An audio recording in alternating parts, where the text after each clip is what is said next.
अन्न व औषध प्रशासनातील अधिकारी कर्मचारी 24 तास काम करत आहेत आणि त्यामुळे इथं मनुष्यबळ सुद्धा कमी पडतंय.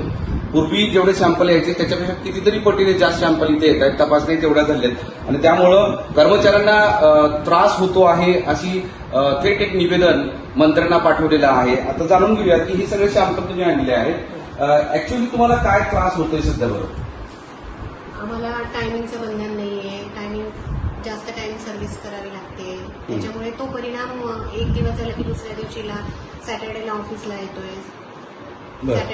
त्याच्यामुळे आम्हाला सुट्टीच भेटत नाही. कुठली शासकीय सुट्टी नाही, मधली सुट्टी बंद आहे. सॅटर्डेला ऑफिसला येतोय.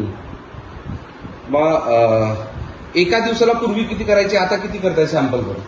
सॅम्पलचा फ्लो खूप वाढलेला आहे, कारण मराठवाडा डिव्हिजनचे सॅम्पल येतात आपल्याकडे, औरंगाबाद आणि नाशिकचे. तर औरंगाबाद आणि नाशिक मिळून जवळपास 80 ते 100 FSO नवीन जॉईन झालेले आहेत आणि त्या सर्वांचे मिळून सॅम्पल फ्लो खूप वाढलेला आहे. FSO वाढले पण प्रयोगशाळेचं मनुष्यबळ बिलकुल वाढलेलं नाही. त्याच्यामुळे तेवढं काम जास्तीचं उरकावंच लागत आहे ना आम्हाला. सॅम्पल आल्यावर ते बाहेर गेलंच पाहिजे. मग पहिले 200-250 यायचे, आता 500-1000 पर्यंत, तरी सुद्धा आम्हाला तेवढ्याच मनुष्यबळावर तेवढं करावं लागतं. थेट मंत्र्यांना बर्दे सरांच्या सोबत सगळ्यांनी सह्या केलेल्या होत्या, तर ती वेळ का आली? ती वेळ आली कारण तुम्ही 1 महिना काम करू शकता समोरच्यानी सूचना दिल्यानंतर. सतत 1 महिना झाला, दुसऱ्या महिन्यात झाला, तेवढं कंटिन्यू करू नाही शकत ना माणूस. आम्ही सुरुवातीला करून दिलं, पण आता एकही सुट्टी नाही म्हटल्यानंतर ते शक्य नाही ना. फक्त रविवारची सुट्टी आहे सध्याला. पण शिफ्ट मध्ये काम करताय म्हणजे काय करताय? शिफ्टमध्ये काम करतोय म्हणजे कर्मचारी जर का 12 कर्मचारी असतील तर 6 कर्मचारी सकाळी आणि 6 संध्याकाळला. पण मग आमच्याकडे क्लास 4 जे आहेत ते कमी आहे. मग ते क्लास 4 सुद्धा डिवाइड होतात. मग काम वर्कलोड होत नाही ना. आता मला कोडिंगला 2 ऑलमोस्ट लागतातच हाताखाली सर्व फोडायला हे करायला. पण मग ते दोन्ही कर्मचारी एकसाथ नसतात. एक सकाळच्या शिफ्टला येतो, एक संध्याकाळच्या शिफ्टला येतो. एका सॅम्पलला किती वेळ लागतो?